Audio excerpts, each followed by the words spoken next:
Hey, what's up, guys? You're listening to the SplashTag Podcast. Today, the usual host, Matt, he's kindly offered me the opportunity to lead the way today. My name is Sid. You may remember me as a guest from a couple of Matt's previous podcasts talking about NBA and basketball during the free agency back in the summer. Today's segment's going to be regarding NFL football. I'm joined by Wilson. He's also a neighbor of both Matt and I. We played basketball in the park growing up, and he and I are both big football fans, especially the NFL. Wilson actually played football in high school and college. So today we're going to discuss many things regarding football, and he can give his own expertise from both uh, analyzing as well as from the field perspective as well. And just want to point out this is being recorded September 29th, right before the Sunday slate of games for Week 4. So apologies in advance if there's any information that is that's outdated, a few days old by the time this is released. So without further ado, let me now welcome my guest Wilson. How are you doing, man? Hey, I'm good. Thanks for having me. It's an honor. Cool. Well, so um, I want before we get into the first few weeks of the NFL season, the 2019 NFL season, I want to bring up that Wilson actually had an amazing opportunity to go to the Seahawks practice live during training camp and preseason time. So I want to ask him about his experience. So uh, yeah, why don't you explain us just how this opportunity came about and just how did that day go and what was it like? Yeah, so for people who don't know, so I actually went to the U.S. Coast Guard Academy, which is, if you haven't heard of it, it's like the West Point to the Army as to like the Academy to Coast Guard. So I had free college. We graduate as officers, and we have a 5-year payback. So I'm in Seattle for 3 years, and then what the NFL does is they have this program where teams will basically practice and then invite military members to practice with them and to see what their training camp and preseason practices are like. So it was a pretty cool opportunity. I was there for the whole entire thing. It was outside there. It was with the Seahawks, obviously, and their practice field was in Renton. And I just think a couple of takeaways from it. Obviously, this would have been better if it was earlier for the actual season. But obviously, Russell Wilson is amazing. He's a lot smaller in person than people realize. Like I know, like on TV, like everyone knows he's short, but he's really, really short in person. Like I gotta talk to him for a couple minutes. I think he's a solid like 5'8", maybe 5'9" ish. So I'm taller than him, and I was like, wow, this guy.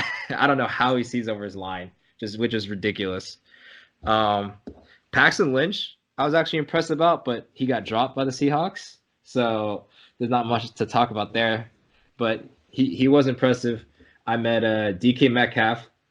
He's a monster of a man, DK, and he has hands.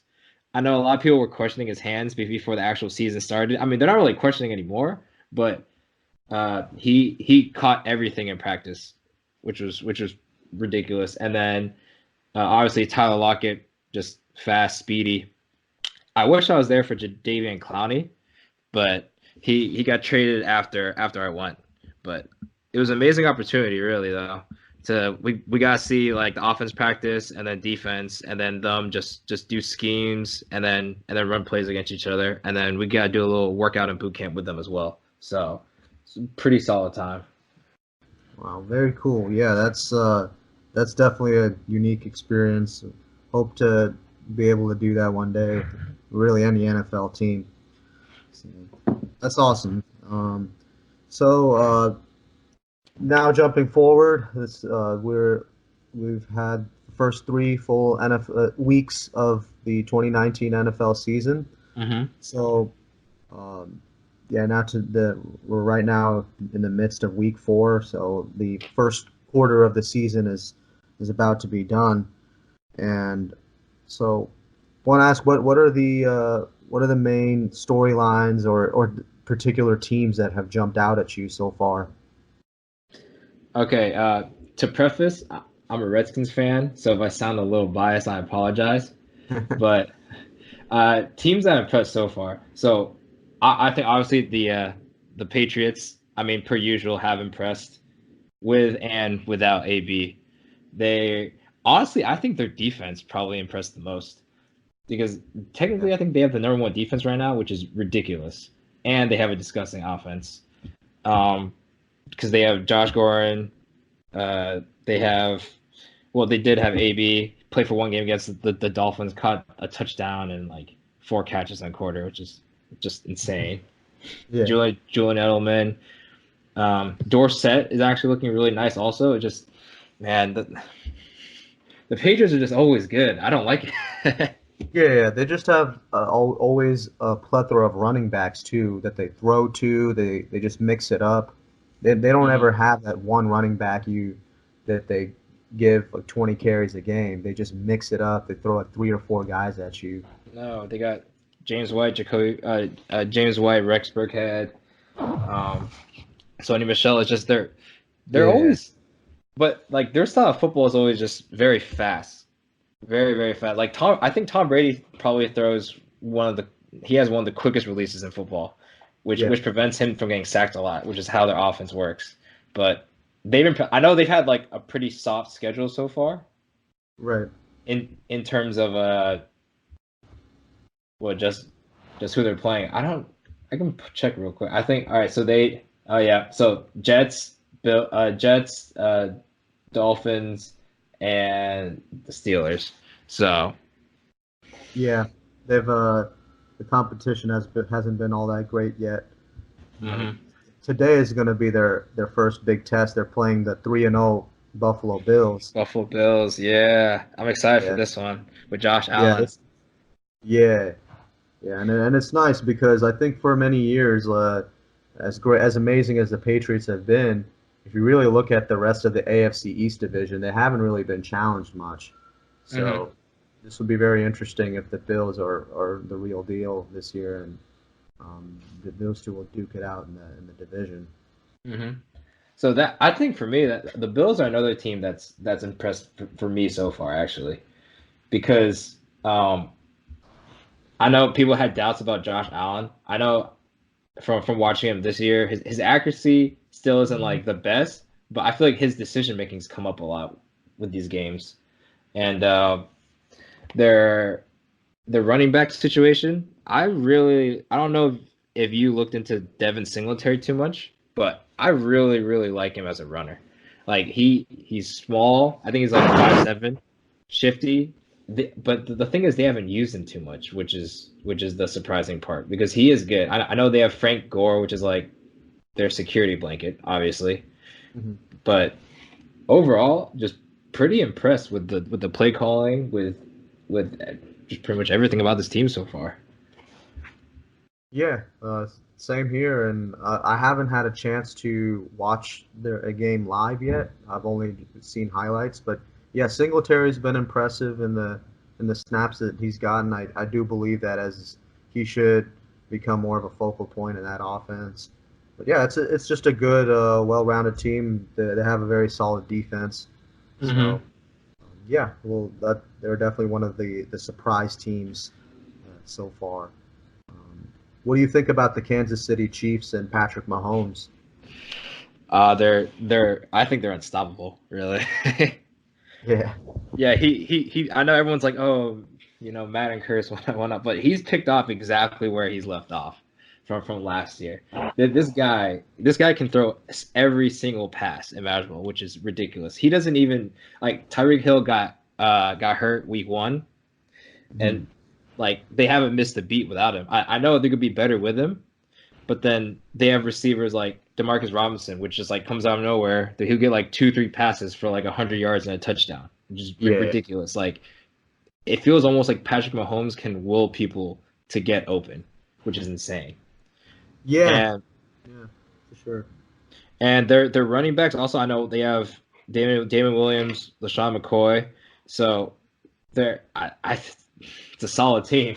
I don't know who's gonna stop them, but the one way to beat him is you gotta stop Patrick Mahomes and you gotta put pressure on him. But it's hard. Yeah, absolutely. I mean, it's still ways away till we get to the playoffs and the AFC title game, but it's at this point it's not far fetched to believe that you could see a rematch between the Patriots and Chiefs. Both the teams look very as formidable as ever. They picked up where they left off, as you said. Mm-hmm. Yeah, I wouldn't doubt it. But so I know Frank Clark and Tyrann Mathieu joined them in the offseason. right. And overall, like their defense isn't bad, but their defense hasn't shut down offenses, because obviously like against the Ravens, the Ravens put up 28 points. And it's just I feel like Frank Clark and Tyrann Mathieu, like with that on their defense, they should be able to perform better. So we'll see as the season goes on. I know Tyrann Mathieu had a pretty good game this past game, but that's something that I'm gonna keep my eye on.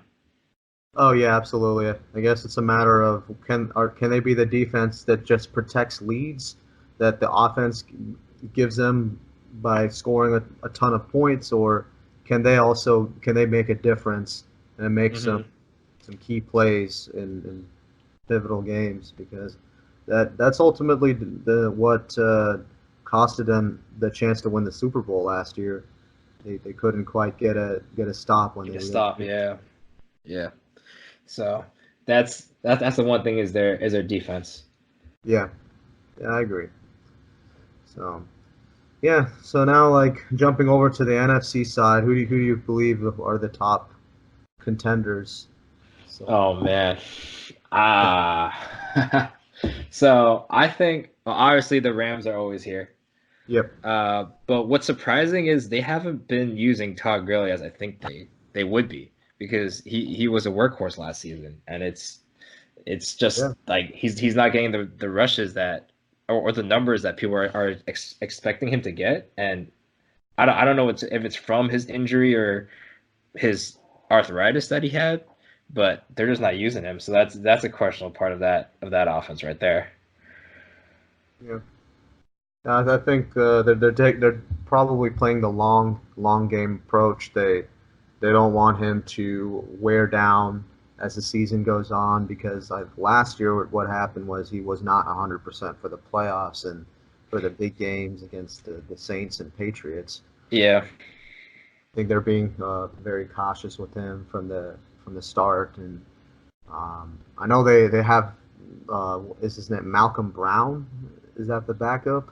Yeah, they're pretty much their goal line running back that they use.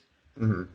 Yeah, so I guess for fantasy owners of Todd Gurley, it's not an ideal situation. He's not getting the red zone touches like he was this past couple of years. Mm-hmm. I think he will come back though. Oh yeah, I believe so. He's Todd Gurley. Like obviously, no one really knows his injury situation or what he's feeling besides himself. But there's some streaky, like he has some good cuts and some good runs occasionally. But I think it's just like to be that like ground and pound running back. That's something that they have to like ease him into, because I know Sean McVay said like he wants to get Todd Gurley 25 touches a game, but yeah, it's probably gonna take a while for them to build up to that. Yeah, makes sense. I mean, it's stuff they really did utilize him in multiple different ways. I mean, he was out there running routes, catching passes over the middle, and I mean, Sean McVay is one of the most creative offensive play callers in the league. So, yeah, I get it. It's just gonna have to ease him back in. But yeah, the Rams are still a pretty deep team. They still have a loaded offense, and most definitely. the defense is obviously really good, led by Aaron Donald. So they should be one of the top teams in the NFC. Mm-hmm. Do you want to talk about your Cowboys? Yeah, sure. The Cowboys. They've been looking real good so far. 3-0 start, but Just like the Patriots, if you really look at their schedule, they haven't really faced much competition yet. They started with the Giants at home, the Redskins on the road, and the Dolphins. All those three teams combined for 1-8 to start the season. Yeah. So, yeah, the Cowboys, I believe tonight is their first test. They're going up against the Saints on the road, albeit again not playing against Drew Brees, but I think the Saints are still one of the better teams overall, and facing them and they're in the Superdome is never easy, and it's prime time that they'll be hyped to play the Cowboys. So I think this will be the first true test to see if the Cowboys would. And people have been talking about Kellen Moore as the new offensive play caller, and what that's done for Dak, and how he has more of a role. They're trusting him more to in terms of passing the ball. But we'll have to see how that goes when he plays against a tougher defense on the road. So next couple weeks will be a true test. They also got Green Bay the following week, and they're pretty good again. And they just had a tough loss, but they could have definitely been 4-0. And their defense is pretty good. So next couple weeks, I think we'll really see if these Cowboys are for real or not. So yeah, but as far as the NFC East goes, I would say that the Cowboys look like the strongest team thus far. The Eagles you can't count them out. Of course, they won the Super Bowl 2 years ago. They're well coached under Doug Peterson, but they definitely seem to have some holes, and they've looked a bit shaky so far. So we'll see how it goes. Yeah, I just want to say one thing about the Cowboys. Dak's been playing out of his mind. Dak has, I think he's been looking real good. I don't know if it's because he wants that big contract, but he's been making throws, making good decisions, running when he has to. And Amari Cooper too, again, picked up straight from last year. He's been impressive, especially like in the red zone also. So yeah, hopefully Dak sees that contract. I don't know if you how much do you think he should get, or That's a tough one. Yeah. Because ideally for the Cowboys cap situation, he wouldn't be getting this mega deal, which would put them in a tight cap situation for the next few years. But as far as the market value and what he's doing right now, and I do believe that it's not unreasonable for him to say, hey, I want to be the highest paid player, because that's really how it goes. Once one of these really good quarterbacks, their contract situation is coming up, they're just trying to get the next highest paid, and then it just keeps going up and up and up. So from Dak's perspective, I understand. He's been he's a 4th round pick. He's been playing on that rookie contract. It's his 4th year, so he's really looking for his big payday. And week after week, especially this season, he's been showing that he's of course one of the top quarterbacks. I think first 3 seasons, it was an up and down, but more so a mid-tier quarterback. But this year he's looking like a top 10 quarterback. So yeah, he's certainly trying to get that deal. But yeah, well, like I said, you have to see how these next few weeks play out, but obviously the Cowboys have to make their decision too, because he's a free agent after this season. So that'll be something to look out for. And obviously, I know you're probably pretty happy that Jason Witten came out of retirement, right? Oh yeah, he's reliable. Doesn't matter that he's super slow. He just knows how to get open, and he's just veteran savvy. He's still a very good blocker in the running game, and and of course a mentor and a leader in the locker room. So yeah, definitely having him back, I'm sure has been huge for just the team. Yeah, he got outshined by Tony Romo on television. So That's true too. Yeah, Tony Romo set a bar for commentating. So yeah, I don't think that was probably not Jason Witten's cup of tea. mm-hmm. So, um, but yeah, it seems like he still had that desire to come back and compete on the field. So I'm definitely glad to have him back. All right. So moving on, I think another team that has impressed so far, uh, I would say would be the Packers. I Mm-hmm. know they just took a. I mean, technically it's week 4, but Yeah, we might as well talk about it because it happened the Thursday night game against the Eagles. right. So I know that was I think that was Aaron Rodgers' first interception that kind of sealed the game a little bit. But I think the Packers still look good for. I mean, compared to last year, Mm-hmm. they're. I know their running back situation is a little bit sticky. Again, just for fantasy players, there's Aaron Jones and Jamal Williams, and I know there's this. It almost seems like a committee to me, where I know Aaron Jones gets a lot of the touches and the scores, but Jamal Williams has been there for. I feel like he's been there for a lot of the game also, so it seemed pretty divided on that. I know. Right. Mhm. Yeah, go ahead. I know. Devonte Adams. Uh, I don't know if you saw that little video of like I think it was week 1 where he had 3 DBs covering him and he did a little pointing thing, but he exploded this game. I never doubted him for a second. Devontae Adams is always good. He's amazing route runner. He made Chad Ochocinco cry with his route running. So Yeah, he and Aaron Rodgers have had a great combination for the last 4 or 5 years. hmm Yeah, it's a shame he got injured against the Eagles. He had like 10 catches for 180 yards. He seemed unstoppable out there, and that really seemed to kill the Packers offense because they were driving.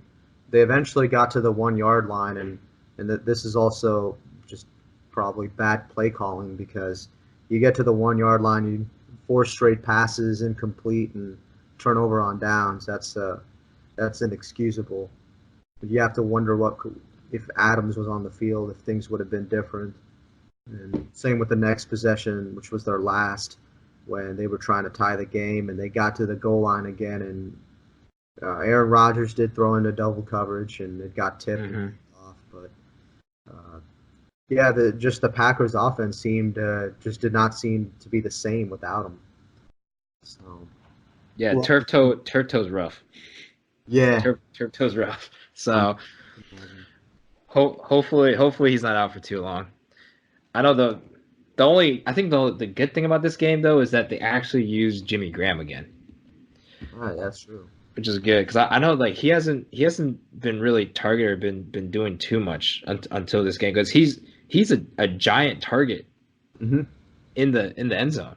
So I feel like he should get a touch. I mean, what is he like 6'7" or Yes. something along those lines? Like he is a monster for a tight end. So I think if they lean on him a little bit too, I know he doesn't have like the surest hands, not even close to Devontae Adams, but I Right. think if they lean on him and I don't know if you really follow Marquez Scantling a lot, but I really like him as a player too. I think he's really underrated on the on Green Bay. Like he's a great route runner. He's got amazing speed. So hopefully he comes up too with Devontae Adams being hurt. Right. Yeah, I think it was him who had he had a pretty insane catch on third down in in this most recent game against the Eagles. But yeah, he hmm seems to also he have good hands and good awareness. And when Aaron Rodgers is escaping from pressure, seems to have a good feel for where Rodgers is trying to go. Yeah, So he was the receiver with that questionable non-pass interference call, right? Oh yeah, that's right. Yeah. Do you think that was pass interference? Because I'm like 99% sure that's pass interference. Yeah, that But like it seemed like it. I mean, I've seen a lot less get called for pass interference. So that's one of those things where it's just where do you draw the line, and it doesn't seem to be very consistent from game to game. So, but speaking of pass interference, I think it's really interesting how now coaches can actually challenge uh, whether something was pass interference, or if they believe that there was pass interference but it wasn't called, they can Mhm. actually challenge it, and that actually has already been implemented a few times. And um, Doug Peterson, the Eagles coach, he's actually won a challenge doing that. So, uh, what do you think of this new wrinkle to the NFL rules? I I actually am a big fan of it, really, because there's so many instances when like pass interference is not called and it should be there, and but the refs don't see it, but pretty much every single person in the stadium sees it besides the refs. So it happens so often that I think implementing it as like as a challenge is good. Not to have like every single pass play replayed. I think that obviously would just take way too long and it make the game so slow. But to give coaches challenges for it, I think was a good decision by the league. Um, I know so far it's been implemented by a couple coaches. I'm Yeah, pretty sure the Green Bay one was challenged and then it came back as not pass interference. So yeah. that's still something that that the league's got to figure out a little bit. Mhm. But overall, I'm a big fan of it. Really. Yeah, I think it definitely makes things seem more fair, and gives the coaches uh, a little bit more. It lets them give their input. Like if they believe wholeheartedly that that was not the right call, or they missed a call, they can do something about it rather than just go to the ref and yell at him, and they can't do anything else. So yeah, I think that'll definitely be good for the Hmm. game of football. Yeah. So So keeping in the same division, the NFC North. What do you think about the Bears and the Vikings? Because I know those two teams are pretty interesting right now. yeah, yeah. Honestly, I can't still can't really get a good measure of the Vikings. I mean, they seem like a pretty good team. They've had their what is it? They beat the Falcons. They beat the Raiders. So those were they handled pretty well. And then they had a tough battle with the Packers, in which they went down big early, and they tried to make a comeback, but they that fell short. And um, yeah, I mean the Vikings definitely seem like another talented team. They have a lot of weapons on offense with Thielen and Diggs and Dalvin Cook, and defensively they're a pretty solid unit. It really comes down to Kirk Cousins, I think. I mean, can he make the plays necessary to win the game, Hmm. when they're in tight situations, and when going up against Green Bay, he had a very poor decision throwing into double coverage, and when on the interception that he threw towards the end of the game. Hmm. That's really the biggest key for them is can Kirk Cousins can he play well consistently enough, and help them win like those tough divisional games. And as far as the Bears, their defense is still as formidable as they were last year. That's obviously going to keep them in any game. But offensively, they haven't been consistent. First two games, Mitchell Trubisky did not look good at all. And but this past game against the Redskins, it seemed like uh, he finally got going. Their offense was able to generate some points. So it's still hard to get a read on the Bears, or like will they be able to uh, will their offense be able to hold their own? But yeah, these two teams at the moment, I would say they're playoff contenders. It's the NFC North in general is going to be a tough division because the Yeah. Lions are also a pretty solid team as well. Yeah, they're all good. Yeah, so it's possible that this year we might see multiple teams out of the North in the playoffs. hmm So, yeah, obviously I'm a Redskins fan, and the Bears hurt me a little bit, and I have Stephon Diggs on my fantasy team, so Same. I know just the thing about the Vikings is I know they rely on Dalvin Cook a lot. I think game one, I think Kirk Cousins threw like 10 passes or something. It was just like it was so low. And Stephon Diggs has like what less than like 8 catches in Yeah, 3 games so far. yeah, he's not been as And good. and Thielen too. So I know they rely heavily on the run game. And obviously it's working so far because they're 2-1. Mhm. But the thing that I'm concerned about is like Dalvin Cook is coming off uh I think it's an ACL injury Mhm. from last year, right? And he looks amazing right now. But the thing is that I feel like they're overusing him a little bit if they're just neglecting their passing game pretty much.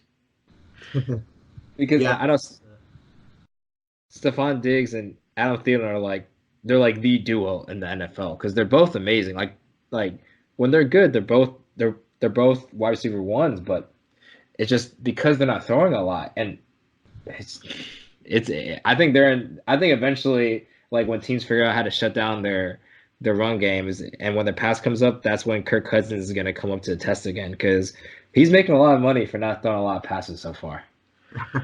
yeah, that's true. I mean, definitely thought like he would be. I mean, yes, that Dalvin Cook is amazing and that's a good running game, but you thought there would be a more balanced offensive attack. So Mm-hmm.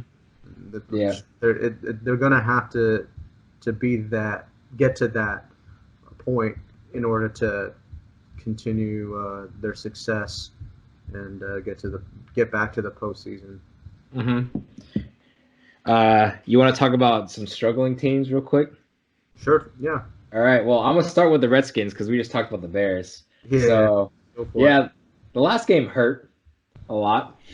The Bears' defense is ridiculous, but Case Keenum also, I think he had 5 turnovers overall, which is, oh man. I know the Redskins, well, yeah, 0-3. You know, some obviously pretty tough competition so far. Almost beat the Eagles. Yeah. Uh, put up the most points against the Cowboys so far. I know the game did not seem that close when you watched it, but they did put up points. Oh yeah, they hung in there for a few quarters. Yeah. Yeah, and then the Bears, yeah, that was just awful. But I think a couple of things to take away is that Case Keenum looked pretty good until this game, and that's when it comes out that I think he is a true backup quarterback. Really, like he's good sometimes, Right. and a lot of people are waiting for Dwayne Haskins to come on because obviously he was our first round pick, and the Giants already started Daniel Jones and he freaking killed it. So maybe today we'll see a little bit of a Dwayne Haskins versus Daniel Jones action with the Redskins playing the Giants, but you'll never know with this Redskins head coaching. Yeah, But the no, this would be Mhm. the perfect game, I think, to put him in against the Giants and divisional game against another rookie.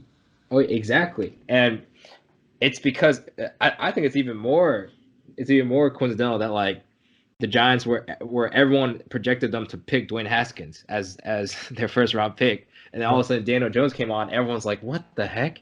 How did this happen?" And then the Redskins jumped on Dwayne Haskins out of nowhere. So it's almost like a revenge game, or like just to see which team made the better decision, you know. Right.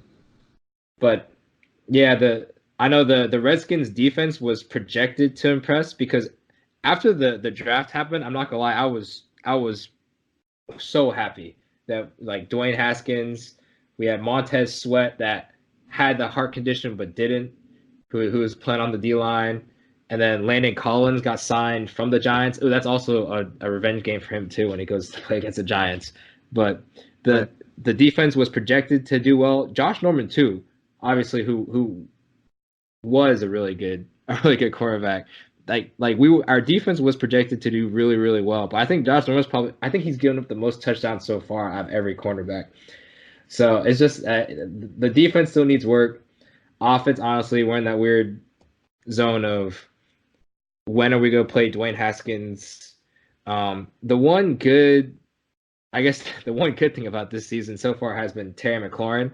I know people call him Scary Terry. It angers NBA fans because of Terry Rozier, but I don't know if you've been following him too much, but Terry McLaurin, I have him on my fantasy team too, but I thought he was good from the beginning. It's almost like the Redskins trying to hide him in the preseason because they didn't play him too much, but he has at least 5 receptions and a touchdown for the first 3 games of the season, which has been unheard of by a rookie so far. So that's I know that's the first time in a while that's happened. So yeah, he's definitely someone to look out for. Yeah, that's what I'm excited about. And then him and Dwayne Haskins were both college teammates at Ohio State. So hopefully they'll have some chemistry going on there, but we'll see. Yeah, those 0-3 teams have to climb through mountains to try to make the playoffs. So. Oh yeah, I mean I guess for the Redskins, it's probably looking at it all from a long-term point of view. Maybe like not this year, but next year, get some more picks and with Haskins and they do have some good, solid young talent on offense, and I think when they're healthy on defense, they're still pretty good. I mean, they lost Jonathan Allen, right, and he's a really good defensive lineman. So, I mean, yeah, it's tough for I'm sure Skins fans don't want to keep seeing their team, just disappoint, but they do. I think they are moving in the right direction, but personally, I do think that they need to also give Haskins game experience. You don't I don't really see the need to protect him and to throw Case Keenum in because you're sort of just subjecting yourself to just a smaller ceiling. But with Haskins, I think it would be very valuable for him to go out there and even if this season they don't go very far, it will still help them in the long run. What do you think about the Panthers so far? Because I know they're 1-2 right now, so they're pretty close to the bottom so far. But yeah, the Panthers, man, I guess the biggest storyline is Cam Newton and how he just had not looked like anything like his former self when he was the MVP of the league and he was Superman. And it seems like that foot injury that he had that was nagging him in the preseason, it ended up being more serious than it really was, and he kept it kind of under wraps. I guess it makes sense thinking about it now because he really didn't run at all in the first 2 weeks of the season, and he just didn't have the same. His accuracy had definitely taken a dip in that week 2 game against Tampa Bay. So that certainly hurt the Panthers' chances of winning those games and ultimately lost them too. And then last week, of course, Cam decided to sit or they sat Cam and they ended up winning the game. So I think for the time being, they should just let Cam rest and get healthy and see where this new guy takes them. I think besides Cam on that offense, I think everyone else has pretty much stayed the same. Like Christian McCaffrey still looks like that workhorse that was there last season. Yeah. And I know like if Cam comes back healthy, because he should be a running threat, and again like you say, he didn't run at all with this foot injury that he got in the preseason. So hopefully he comes back because they're a fun team to watch. But in the meantime, Kyle Allen. Yeah. I watched that game against the Cardinals, and I'm actually pretty impressed with him, especially because I really didn't know who he was before. Yeah. So yeah, that was the first I had heard of him last week when and he was starting, and I saw that they won, and he played very well. Mm-hmm. I know he had 4 touchdowns. He he looked good, man. He had good reads. He felt that pocket pressure from seeing him on TV for one game at least, you know. So I know he hasn't like proven himself too much yet, but I think he might be a pretty good option while Cam Newton's nursing that foot of his. Oh yeah, I'm sure they're more comfortable letting him play and letting Cam get fully healthy rather than trying to rush him back. So Mm-hmm. yeah, that'll be interesting. And I mean, who knows? I mean, um, it could be another case of the Tony Romo, Dak Prescott situation. If Kyle Allen steps in and starts winning game after game, it'll be kind of hard to go back. Yeah, exactly. And then especially if Cam can't stay healthy. Yeah, So that's one thing to think about. for sure. Mm-hmm. So yeah, uh, who do you believe is going to win the NFC East this year? God, I want to say the Redskins, but it's not gonna happen. To believe, I I would say it's either the Cowboys or the Eagles. Right. Um, because hypothetically, if Case Keenum plays terrible and gets benched, both the Giants with Daniel Jones and the Redskins with Dwayne Haskins, it's really hard to go that far with a rookie quarterback. Mm-hmm. Um, the Eagles did not look good until until this past game against Green Bay for me. Like I know Carson Wentz has been looking iffy, and then he got kind of hurt. But then this game, he looked like a Pro Bowl quarterback to me.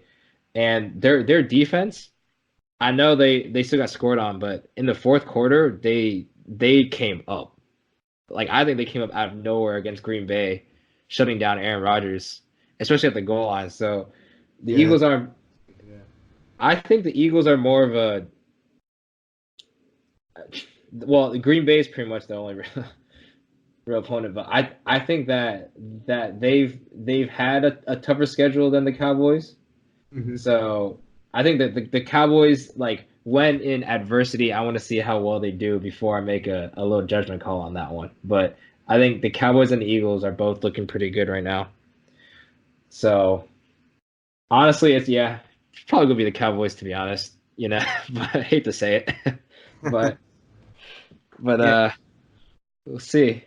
Yeah, I can't disagree with all your points, though. I mean, I wouldn't. I would definitely not count out the Eagles, and they've of course both the teams have had some really tough battles last few years for the Hmm. division. So yeah, I don't expect that to be any different this year. Hmm. Have to see. Uh, your thoughts on the? No, you talked about the Seahawks uh, early on in this segment when your preseason visit, but how do you assess them so far this season? So we all know Russell Wilson is a monster. Hmm. Like he is their team pretty much. Because when you think about who they have on their team, uh, just in like receiver depth, right? So they have Tyler Lockett. He's a slot receiver. He's good. They now drafted DK Metcalf, right? But Hmm. besides that, like Russell and then Doug Baldwin retired. Russell Wilson really hasn't had that like one superstar receiver that a lot of other teams have, and he's been producing per usual, which is impressive. And his line is not that great. So for him to be able to produce with that line, I think they're doing exceptional for the team right now. But I think their defense should be doing better than what they've been showing. It's like I know they lost Frank Clark, but you replace him with Jadeveon Clowney, So they should be getting more pressure to these quarterbacks that they're playing against, but it's just I think it's a matter of like working Jadeveon Clowney in and more time. But I think overall they've like met my expectations. Oh yeah, they So they look pretty good, and yeah, like you said, Russell Wilson is just unbelievable. Really doesn't have much to work with, but he just makes the most out of it. Mm-hmm. Yeah, they're 2-1. They last week they actually lost to the Saints, so that's an impressive win for the Saints, but also disappointing for the Seahawks. Because I think the Saints had a special teams touchdown as well as a defensive fumble recovery Mm-hmm. touchdown, so those are always a killer. And they ended up only losing by 6 points, I believe. So, but aside from that, I mean, they do look like another contender. And the NFC West is probably going to be another really tough division with Oh 49ers. yeah. The Rams, of course, we talked about. The Seahawks are pretty good, so Mm-hmm. that's going to be another interesting battle. Yeah, the one other thing that I want to add about the Seahawks. So in training camp, I actually gotta see and talk to Ziggy Ansah a little bit. Oh, nice. So he was obviously like he was on the Lions before and he killed it on the Lions, but then he had all these injuries and now he's on the Seahawks. Mhm. I know he hasn't played a game yet. It was funny because like when I actually talked to him during that training camp and I was like, hey man, are you gonna play? Like because even in training camp, like he was being restricted because he was hurt, and he was like, "Yeah, I'll definitely play." Like he seemed like he was in good spirits. Well, he hasn't played so far. I know he's had all these nagging injuries, but I feel like if he can get over these injuries, their D line's gonna be scary because he looked pretty impressive in training camp. Really, like he looked explosive. He looked strong. Obviously, he's again. There, I mean, every NFL player is a monster of a man, but he looked really good in training camp. So hopefully, we get to see him in action sometime. Yeah, for sure. I'll be good. And I know you were talking about the NFC West. The NFC West is looking record-wise, they're looking real strong. Uh, the 49ers with their creative play calling under Kyle Shanahan, but again, they haven't had too tough of a schedule so far. Yeah. And then you have the Cardinals there sitting there. Um, so I think that's a pretty good transition to you want to talk about rookies and new quarterbacks that had to step up from injuries and whatnot. Yeah. Well, Because I know, so we have what? We have Kyler Murray, we have Daniel Jones, questionably Dwayne Haskins in the future. yeah. Who else? Gardner Minshew, right? Gardner Yeah. Minshew, Nick Foles went down. uh, Kyle Allen, um, and Mason Rudolph on the Steelers, if I'm correct, right? That's right. Yeah. So a lot of, and yeah, obviously, and Teddy Bridgewater. So a lot of new faces in that quarterback position. Yeah. So out of all those rookies and new backups playing, who do you think has like the highest ceiling out of all of them? Ooh, that's a good question. Uh, well, when you say highest ceiling, as far as like their record wise, how many games they can win, or how far they can take their team. Yeah, I would say that. Okay. So I believe that uh, Kyle Allen might have one of the higher ceilings this season, mainly because I believe that, well, one, he played really well this past game, and if he can build off of that and continue to win games for the Panthers, that honestly might end up winning him the starting job, which that would ultimately be, like huge for him, of course, to get that starting position. Um, to me, Mason Rudolph on the Steelers. I mean, he's in a tough spot. I mean, it seems. I think he's another guy who, if he shows out and he ends up turning the season around for the Steelers, that will probably mark the end of the Roethlisberger era in Pittsburgh. Mm-hmm. Guys like Daniel Jones and Kyler Murray. I mean, it's I look at their team situations and they're realistically probably not going to contend this year. So it's more of just getting good, like getting game opportunities, winning some games, gaining some confidence, moving forward. Um, Teddy Bridgewater, he's a guy who could ultimately. I mean, he was a starting quarterback before his devastating injury. Mm-hmm. He's a guy who he's in a very good team situation. So I think that you can make a case for him being having a higher ceiling as far as just racking up wins and showing demonstrating to the rest of the league that yeah I'm still here. I'm still a starting quarterback in this league. So if you got anyone needs a quarterback, they can look at him as an option. So yeah, the Saints, of course, like I mentioned, they're a good overall team, and having Alvin Kamara and that Michael Thomas and all those weapons, Sean Payton as your coach, and a good defense that can stop the run. I mean, that's a great situation for Bridgewater to be in. So um, yeah, how about you? Who do you think's got the highest ceiling? I'm actually gonna say Kyler Murray. I Oh know, I know their team isn't doing too hot right now with I think yeah, they have two losses and a tie. But I think the one thing to point out about Kyler Murray is that he has thrown an incredible number of passes. I swear, like every game, if you watch him, it's just him throwing the entire time. yeah, Like their team just loves the Cardinals just love to pass. And I think like I know he doesn't have too many touchdowns under his belt, but he's got a lot of yards throwing and he's looking pretty accurate. And I think the thing that they haven't unleashed about him yet is his running ability, which he was known for in college also. So he hasn't had too many like design runs, or he hasn't even. I don't think he's taken off to run that far yet, even at all. So that's one other thing to watch about him. But I think he's looking like pretty accurate, if not like the most accurate out of all the rookie quarterbacks so far. And again, I think a lot of other like rookies and backups still have to prove themselves. But Daniel Jones, I think, is also looking pretty accurate for a quarterback. I honestly like with the mix up, he makes a lot more daring and deeper throws than Eli Manning. And I know their last game ended up coming down to a missed kick, but I think Daniel Jones so far has been looking pretty good. And I don't know about you, but I didn't know he was that fast.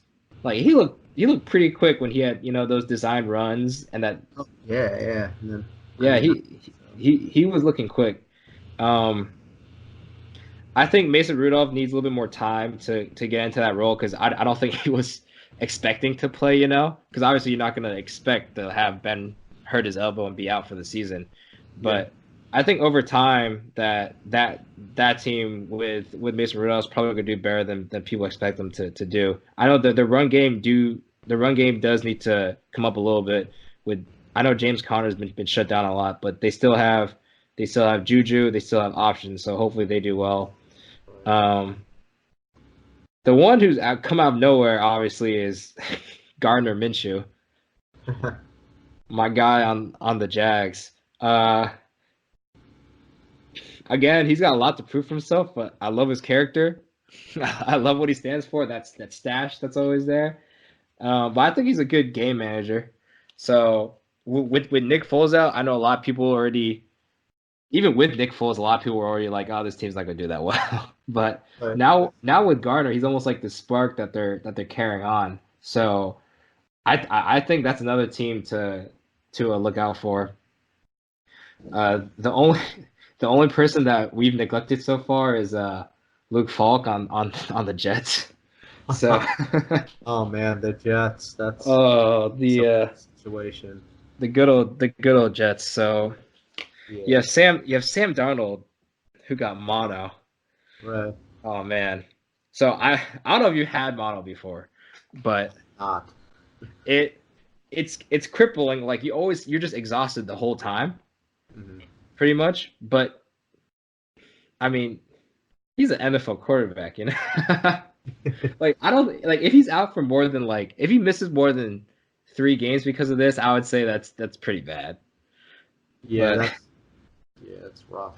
I know, and then I know they put Trevor Simeon in and just he got Yeah, got hurt, got yeah. destroyed. He's out. And now you have Luke Falk. So they they might be like the team going downhill for me in the AFC because they're on their third string. It's not looking too hot for them. I know they have their big offseason players that they got. I know obviously Le'Veon Bell, who he's still looking to for a year off. I think he kept himself in shape. Like he's still looking good. He runs a ton. He's still got that patient running style. So I don't think he skipped a beat on that part. It's just more of who's blocking for him. Right. Yeah, it's a totally different situation now from Pittsburgh to the Jets. Mm-hmm. And then I know they added Jameson Crowder from the Redskins, who was used a lot on the Redskins. They haven't used him too much on the Jets yet.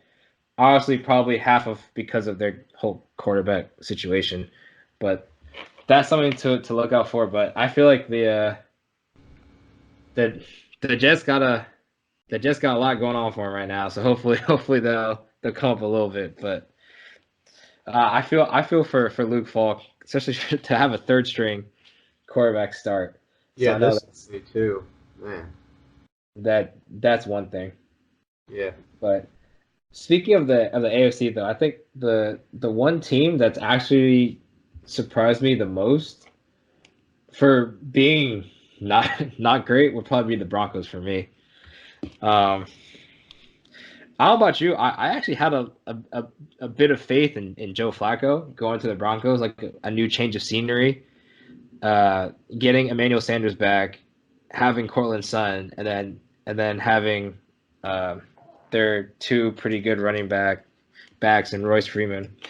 But it's just it's just they just haven't been impressive so far for me. Like Philip Lindsay's been okay, but he hasn't. It seems like he hasn't got the step like he had last year, and maybe a part of it's because teams actually have like more film on him now and actually prepare for him more.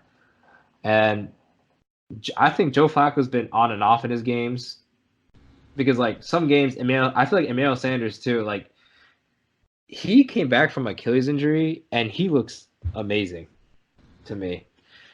Like I think he's pretty old. So I think he's around I think he's over 30. But it's just like for him to come back from tearing an Achilles and to play so well is ridiculous in my book.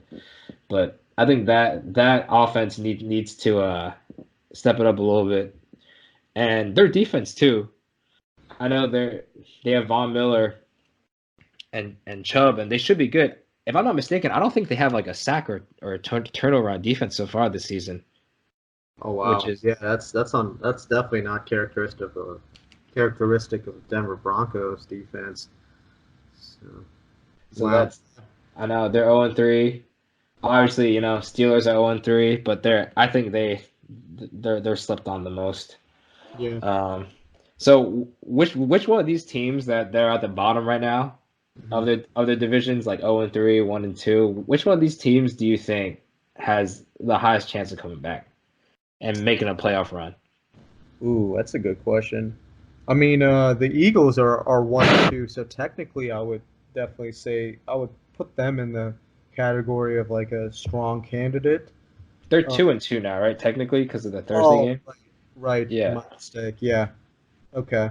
The Browns, they obviously, I mean, they got a lot of buzz in the offseason.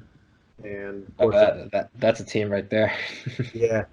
They're still very talented, and I think it's just a matter of figuring things out. And that week 1 loss was rough to the Titans, and then they feasted on the Jets, and then last week they played the Rams, who were of course a great team, so not easy to beat them. We're still have to see. They do play the Ravens today, so that'll be a really good test to see if they can. If they can still make some noise this season. Aside from them, I'm not sure. It's, the Panthers, perhaps, if Kyle Allen continues to show out. Mm-hmm. I wouldn't count out the Atlanta Falcons. They're an interesting team. They're not very consistent, but I think when they put it all together, they're still one of the better offenses and solid teams in the league. So, yeah. Yeah, I think I might say the Steelers because I feel like if they figure out, if Mason Rudolph figures out what's going on, and they still have those weapons at hand. They just got Minka Fitzpatrick from the Dolphins, and I know they've had a pretty tough schedule so far. So I think they're probably for me they're that one team that comes out from the dirt to try and make a playoff run. But the Dolphins, man, I think that's a team that we got to talk about a little bit. They've oh man, I feel bad for all Dolphins fans out there. They have traded away they have don't get me wrong, they got a lot of picks next year. It's just oh man, they've been outscored a ridiculous amount, and they traded away Tunsil, who I thought was really good. They traded away Kenny Stills and Minka Fitzpatrick, and man, it's like I know it's not like the head coach's decision, but this team right now, I don't see him winning too many games. Yeah, they're looking like a 2 to 3 win at most this year. Mm-hmm. It seems pretty clear that they're just going all in on just tanking the season and setting themselves up for next season. Yeah. Do you think they're going for Tua in the draft? Yeah, it's highly possible. Highly possible, yeah. But you still need weapons though, even with a good quarterback. Oh yeah, I mean it's like they would need to make a lot of moves, and I guess trading away Minka Fitzpatrick, they got the first rounder. So realistically, if the Steelers continue to struggle, it actually benefits them because then they would have 2 high picks in the first round this upcoming draft. So yeah, it's just the Dolphins are just one of those teams that just sort of mailing it in, and they're just I can't see them winning more than 2 or 3 games with the way they're looking. Yeah, and then obviously they have the Patriots and the Bills in their division in the AFC East. So that's a hard time, you know. Yeah. So yeah, that's a team that definitely looking like a rebuild team for next season. But speaking on draft picks though, so I know there's been a bit of rookie buzz so far. And I know like a couple rookies have been there. Obviously, like Marquise Brown, Terry McLaurin, you got Kyler Murray, Daniel Jones, Josh Jacobs. So which rookies have impressed you so far? I would say it's Marquise Brown on the Ravens. Mm-hmm. Yeah, he's I like what I see from him so far. I would say it's between him and it's definitely between Terry McLaurin and him as far as the top 2 rookie receivers. And so yeah, both of them. You mentioned how McLaurin, he has 5 catches, 60 yards, a touchdown in each of the 3 games. That's of course super impressive. So I would between them 2 for sure at receiver. And yeah, Kyler Murray, from what I've seen, I've also been impressed with him, even though he hasn't won a game yet. Definitely all the times he's thrown, he doesn't seem to be afraid of the moment or hesitant to make any throw. Like he will do what it takes to make a play to help his team win. So, and I believe it was week 1 when they played the Lions. And it ended up being a tie, but they were down big. Mm-hmm. And they actually had a chance to win the game, mostly because of Kyler Murray's gutsy play. So I would say, he's a guy who I've been impressed with so far, and I think if the Cardinals can give him some help and he can have a better team around him, I'll definitely be excited to see what he can do. Mm-hmm. I think rookie wise for me, I think Josh Jacobs has lived up to expectations so far based on the situation he's in, being the leading running back on the Raiders. He's a workhorse. Like they are using him a lot, but I think the one thing they're neglecting about him is his pass catching ability, which he did a bit in college too. So I know if the Raiders use him, I think he'll be even better. I know he did really well week 1, and then died down a little bit week 2 and week 3. But I think he's a pretty decent running back. I know David Montgomery on the Bears had a lot of buzz, especially in the preseason and training camp, as well as Devin Singletary. Mm-hmm.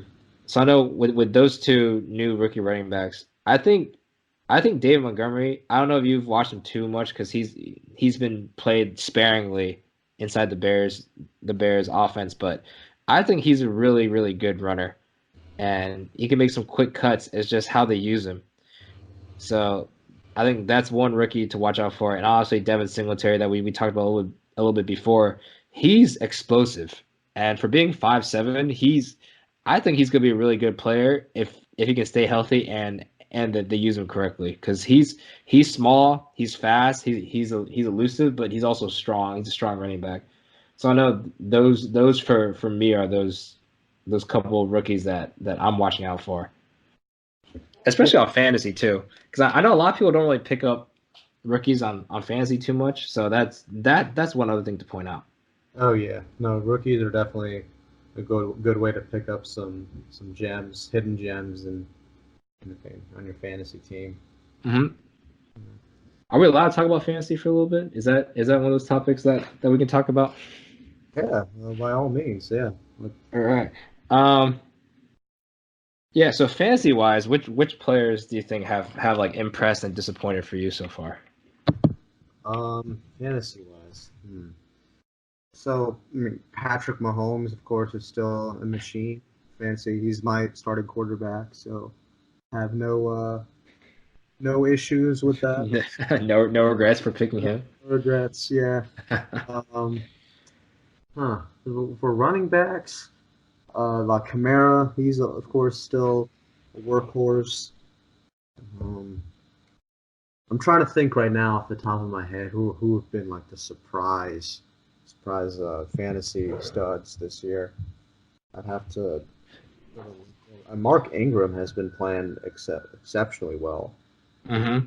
So, And I think Evan Ingram too. I'm about to just whip out my fantasy app to see who's been good or not. I know Evan Ingram on the Giants has been a pretty decent tight end for a fantasy player so far. It's just fantasy is this game where it's really hard to predict because like especially I feel like for this year, there's been a lot of inconsistencies within a lot of players. I know you have the like quarterbacks. Obviously, Patrick Mahomes is going to produce points. Like he is. Like Russell Wilson's going to get points. Christian McCaffrey, Alvin Kamara are going to get points. I know the two big running backs that people have been questioning really has been James Conner and Joe Mixon really. Yeah, that's true. So I know from a fantasy perspective, I think for me anyway, I think James Conner will improve, but he hasn't been utilized too much, and like obviously like it hasn't been impressive with his averages and his points. I don't think he's broken like 14 points so far, but I think if you're patient with him, I think he has a pretty high ceiling. He was a monster last year, so should be all right this year.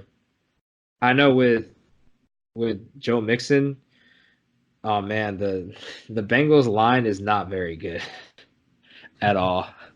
So that's something that I know a lot of people picked him high. And last year he did amazingly. It's just this year you're basically just hoping that the line keeps up because he is a really talented player. Mm-hmm. So I know those two running backs are in question. And obviously, yeah, gotta talk about Stephon Diggs. Do you think he's worth dropping? If they have him on the team? Because if I pull up the scores right now, he's got 5.7, 9.9, and 4.5 in PPR. Yeah, it's disappointing, but I wouldn't drop him. I would just leave him on my bench and see if the Vikings they do get going offensively in terms of spreading it out and leaning more on the pass. and giving him another chance. Like, yeah, I always think that like a player if he's like proven himself in the past and it's only been a few games, like dropping out of like, the heat of the moment, like or reacting to just a few games, that can be risky.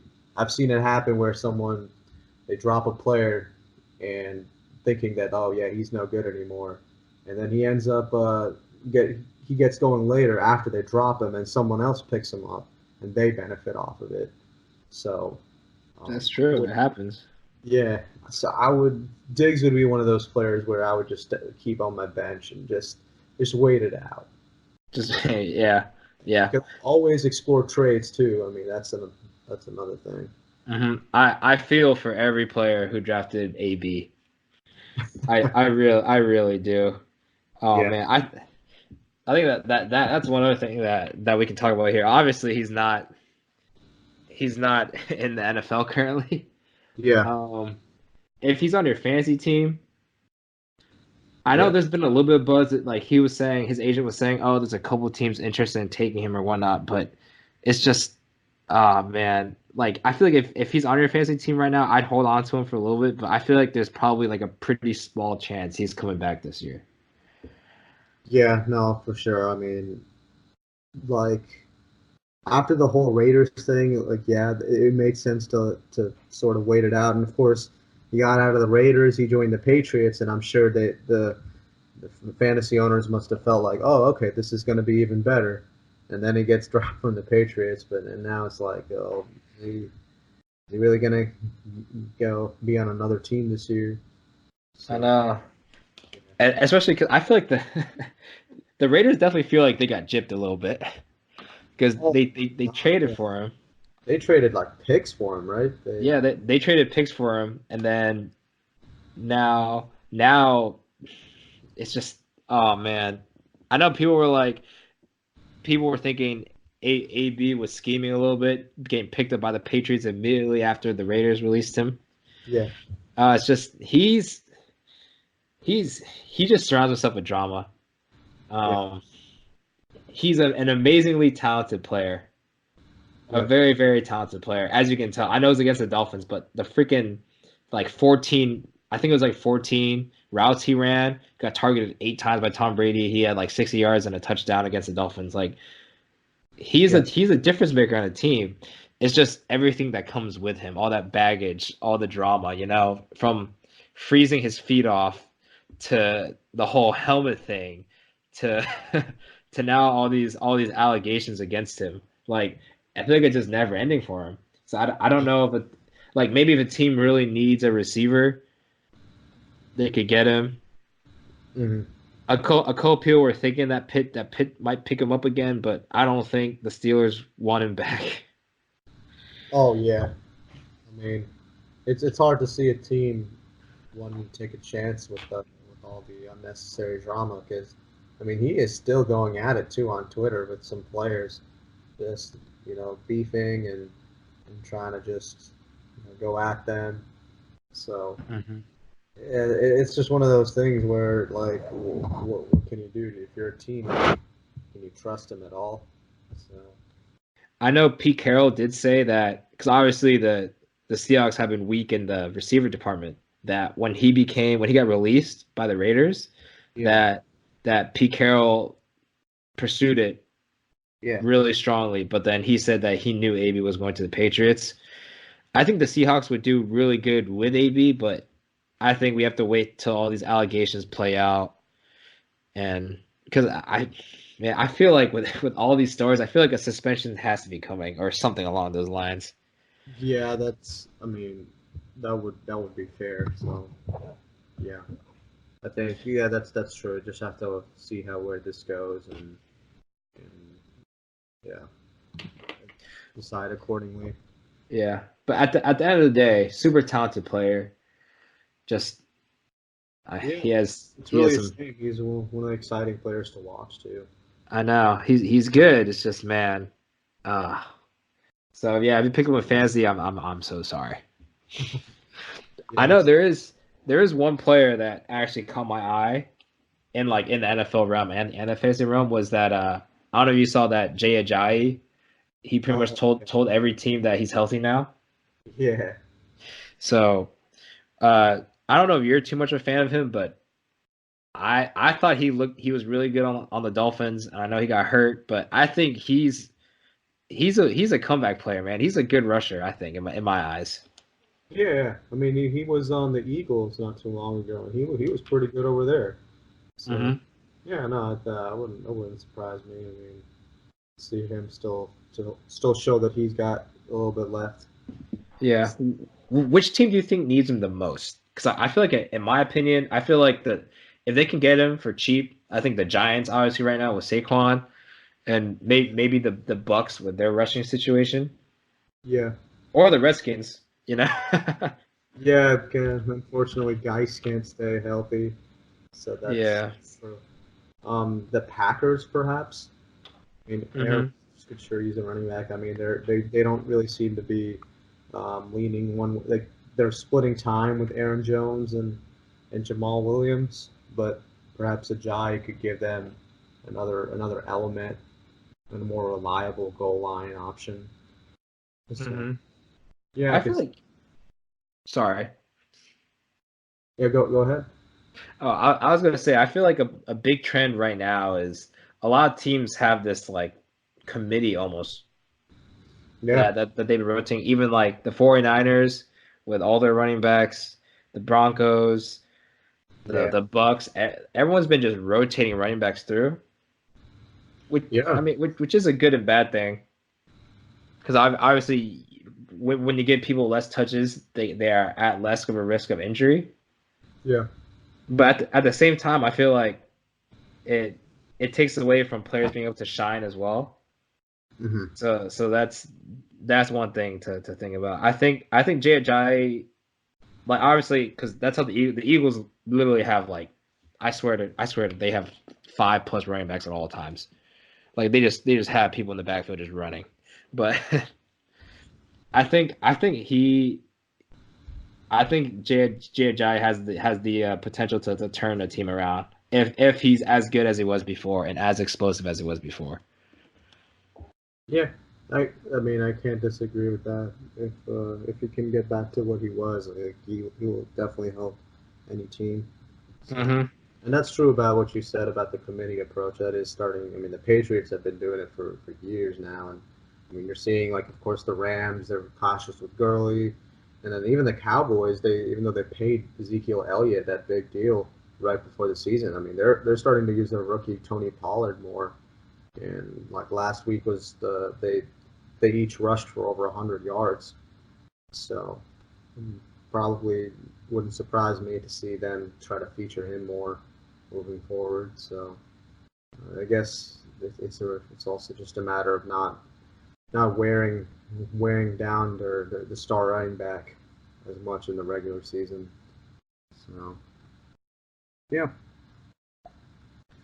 I'm actually a pretty big fan of Tony Pollard. I think I know it's against the Dolphins, but I think last game, I think he looked really good, and I'm assuming you're probably a big fan of him as well. Yeah, I really like what I've seen, and he's good. Like just a shifty player who works well, and just getting.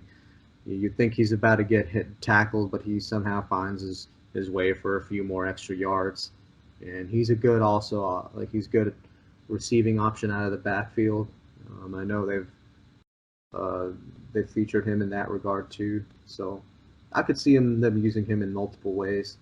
So definitely excited to see that 1-2 punch with Zeke and Pollard. Yeah, I think. All right, so looking down the line, I know there was like it's died down a lot. AB took a lot of attention away from a lot of other things that happened last season, but Kareem Hunt. I know not a lot of people really think about him right now too much because he had the hernia surgery, and I think he's suspended till, if I'm not mistaken, like week 10. Yeah. So, do you think that he would improve the Browns, or do you think he'd make the backfield a little bit more complicated because they already have Nick Chubb there? I'm not sure because, I mean, again, like you have multiple running backs, you can use them in different ways. That could theoretically make the offense more explosive. If they can utilize him in different ways. But I guess if he takes carries away from Chubb and that doesn't allow Chubb to be as effective, then that could end up hurting the team. So, um, yeah, it's hard to say now. We'll have to see how the Browns are doing also, and if they could use another explosive weapon, if that's something that's missing to make their offense even more um, to make them more difficult for defenses to defend against them. So it's hard to say right now. I mean, who knows with Chubb if he'll stay healthy. Hopefully he does. But of course, having multiple really good running backs is also a plus given how the wear and tear and the risk of injury. So I think it's a decent risk they took given the fact that they knew he was going to come back in week 10. The Browns know, okay, well, we don't need him for the first 10 weeks because we have Chubb, but he could be like another wrinkle, like a bonus that they could add on later on in the season if they're in a position to make a run. So I know right now in fantasy wise, I think he's available in over like 50% of the leagues. Yeah. So when do you think would be a good time to pick him up and hold him on your bench, if even to? Ooh, well, I would say that's a good question. Because that's something that I was actually thinking about right now. Right now, yeah. I was like, Chain and yeah, I was like, he could be really good. It's just is he worth a spot on your bench until week 10? Yeah, I guess what you got to ask yourself is the guys you have on your bench currently. Is any of those guys are you willing to just like get rid of in place of for Nick Chubb? Oh, sorry, Kareem Hunt. So because if there's another guy on your bench who you don't really care about or you think, oh, I'm probably never going to need him, then maybe it's you might as well just get ahead of it so you secure him right now. But if not, I would say definitely try to do it still a few weeks before, because I'm sure by week 8 he will be on most. He'll be gone. Yeah. So maybe week 6. Yeah, I would say probably around like week. Yeah, I think week 6 is a good point to pick him up. Yeah. Because I mean, having him ride your bench for 4 weeks isn't too bad, and I feel like he does have a lot of upside as well. Because I know people don't remember too much, but he was a really, really freaking good runner on the Chiefs. He was really, really good. And if the Browns are looking, because I know they're struggling, even with like the mass amount of talent that they have right now, that if they need some sort of offensive spark that they haven't had before, this might be it.